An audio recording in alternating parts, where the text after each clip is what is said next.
Яам Улаанбаатар руу буцаа нүүж ин гэдэг. Тэр та мэдээлэл. За уучлаарай. За хөдөөж хүн сайд засгийн газрын хурал цайд томилогдох үедээ одоо хөдөөж хүн яам дотор буцааж нүүлэх асуудлыг эргэж харна гэдэг зүйлийг ярьснаас болоод өнөөдөр ингээд хөдөөж хүн яам дарахнаас нааш нүүж ийнэ гэдэг юм ойлголт гарч чадж байна. Тэгэхээр яг энд нүүж байгаа байна уу? Альсвал өөр газар нүүгээд юм.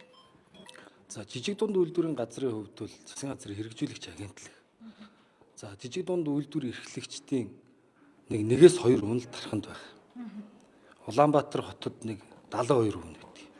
За бусад аймагуудад 20 гаруй хувь. Ингээд ер нь 98-9% нь тарханаас бусад хотод байгаа. Бусад одоо боц суурьнд байгаа гэсэн. Тэгэхээр төр өөрөө иргэдтэй, аж ахуйн нэгжүүдтэй ойрхон ажиллах хэрэгтэй. Одоо хүндрэлж хэрэгжилгүй байх хэрэгтэй гэж ярьдаг бид нар тийм ээ. Тэгэхээр хаана байх нь Улаанбаатар хотод одоо бид нар ажиллахаас өөр аргагүй. За хэдийгээр их хурал засгийн газрын тогтоолд гарсан бид нар биелүүлэхийг хичээж байгаа. Гэхдээ бид нар бүгд одоо нүүн гэж төлөвлөд явсан боловч Улаанбаатар хотод манай одоо жижиг дунд үйлдвэрийн агентлагийн тодорхой хэсэг нь ажиллахаас өөр аргагүй. Өнөөдөр ч ажиллаж байна, шийдвэр гаргахад ч ажиллаж ирсэн.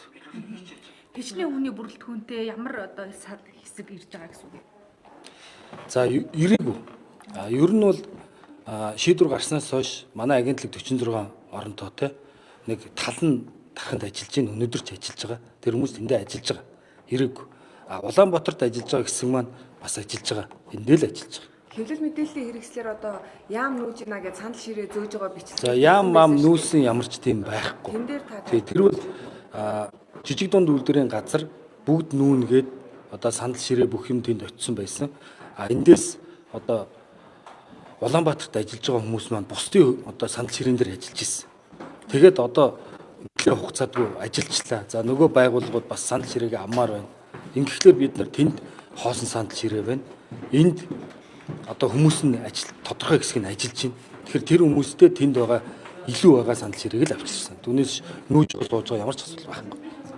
Дарханд одоо ер нь хичнээн хүн одоо байранд амьдруулж байгаа гэж байна шүү дээ. Хэдэн хүн амьдруулж байгаа мөн одоо энэ санал ширээний төсөв мөнгөний харамсах юм байна. За санал ширээний төсөв мөнгө бол гараагүй. Санал ширээний асуудал бол угаасаа өнгөрсөн жилүүд автсан байсан санал ширээ. За сая нүүлгэлтийн зардал бол энд ажиллаж байгаа хүмүүс маань өөрснөө зардал мөнгө гаргаад таньдаг хүндээ ачуулсан юм байна лээ. За тэрийг би одоо нарийн ширээнд бас сайн мэдэхгүй байна. Зарим юм нь бас тодруулаад хэлж болж байна. Дархан нүүхтэй холбоотой бол нэг тодорхой хүмүүсийн одоо орон байрны асуудал бол бас төр зэсгээс шийдсэн. Нэг 10 орчим хүний асуудлыг бол шийдсэн. Гэхдээ тэр тодорхой хэсгийг нь за тэр хүмүүс маань бол одоо бүгд дарханд ажиллаж байгаа. Хошиж одоо дархандаа ингээд ажиллаад явхаар байгаа. Ер нь бол хүндрэлтэй асуудлууд байгаа. Одоо бид нар өнөөдөр ингээд жижиг дунд үйлдвэрийг хөгжүүлэх сан гэхэд 1300-400 зээлдэгчтэй. Оны эцэс болдог бүх одоо зээлдэгчтэйгээ гэрээ байв. Гэрээнийхээ нөгөө дүгнсэн акта хийгээд жилийн эцсээр тооцоо нийлэх хэрэгтэй. Одоо таны үлдэгдэл хэд байгаа, эх жил хэдийг төлөх юм гэдэг жил болгоно ингэж заавал тооцоо нийлдэг хуулиараа. Тэгээ энийг хийх гэхээр 1400-500 хүнийг бид нар тарханд очиж хэлж чадахгүй. Тэр яг одоо хүмүүс нүрээ хард суужгаад за таних үлдэгдэл төд байна, зөвшөөрөхгүй байна гэдэг гаруй хэсэг зураад хамгаад дардаг. Энэ дээр бид нар одоо жишээлбэл энд Улаанбаатарт байгаа тэр 800 хүнийг тархан руу ир гэж хэлэхэд хэцүү. Бөөн зардал хэрэгдэл болно. Бөөн ер нь бол одоо ингээд бас айгүй их аж ахуйн нэгжүүдээс гомдол ирдэг.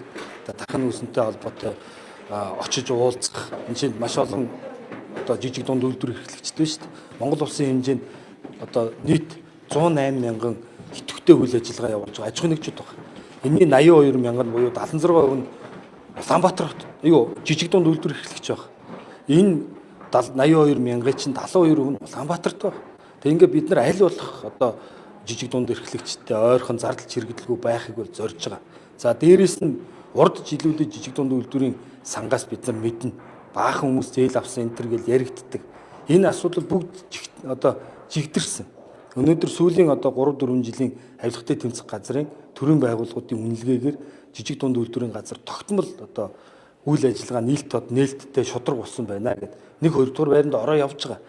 Тэгэхээр Энэ олон одоо тэр өмнө одоо жишээлбэл 300-аад бид нар одоо зээлдэгчдэг шүүхт өгөөд шүүхийн байгууллагад одоо нэхэмжил гаргахаас эхлүүлээд шүүх хуралд оролцоо явж байна. Энэ хүмүүс тарханд очиод Улаанбаатар руу шүүх хурал хэдэн удаа хойшлогддог үлээ яадаг үлээ ирээд буцаад авах томилтонч байхгүй боломжч байхгүй.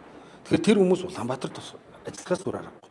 За миний хувьд тэгэхэд одоо өнөөдөр жижиг дунд үйлдвэр үйлчлэгийг дэмжих тухай хуулийн одоо нэмэлт өөрчлөлт оруулах гэдэг ингээд боловсруулад хилцүүлэг хийгээд аж ахуйн нэгжүүдтэйгээ уулзаа явж байна. Гэтэл тарханд тэр хүмүүсийг иргэвэл санал хүсэлтийг сонсож чадахгүй, хууль маань бодтой болж чадахгүй ийм нөхцөл байдлууд ер нь бол байгаа. Тийм учраас бас яг бодит амьдрал дээр тодорхой хэсэг нь бол тархандаа ажиллана, тодорхой хэсэг нь бол Улаанбаатарт ажиллахаас өөр ямар ч одоо өөр боломж байхгүй гэж харж байгаа. За тэгээ ер нь бас зүгээр яг энэ жижиг дунд үйлдвэрийн газрын үйл ажиллагаа бол ил тод болоод ингээд зөв болоод байгаа. Тэрийг би бас одоо 1.5 гүнийг таарсан дээр бас олон хүмүүнд хүргэж өгөөч гэж хүсмээр байна. Ажил хийж байгаа хүний ажил хийж байгааг нь биш нэг юм сандал ширээтэй холбоотой нэг тийм ач холбогдолтой мэдээлэл бол нэг ач холбогдолтой биш тэр сандал тарханд байсан Улаанбаатарт байсан адилхан шүү дээ. Гол нь эднийхээс ямар үр дүн гарч байна. Сандал ширээний хэрүүл гаргахгүй чив чимээгөө суугаад байгаа хүмүүс нь сайн ажиллаад байгаа мó.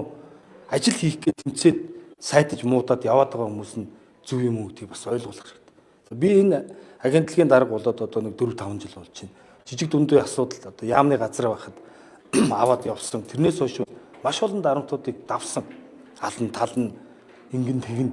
Гэтэ энийг одоо нэгэнт ажил авсан үнэ хийгээл ард нь гарч байгаа.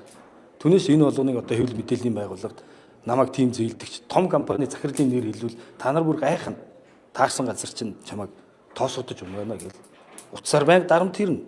Энэ бол бодит амьдрал ахгүй. Гэтэ ингэ явж байгаа хэсэг нь зөв юм уу? Эсвэл тийм жижиг сажиг юмар юм хийж байгаа хүнийг одоо заримдаа бол яг үүндээ харддсан шүү дээ. Эрх мэдэлтэй хүмүүс, том компаниуд баг захиалгаар хийдэг болооч гэж харддаг шүү. Баярлалаа.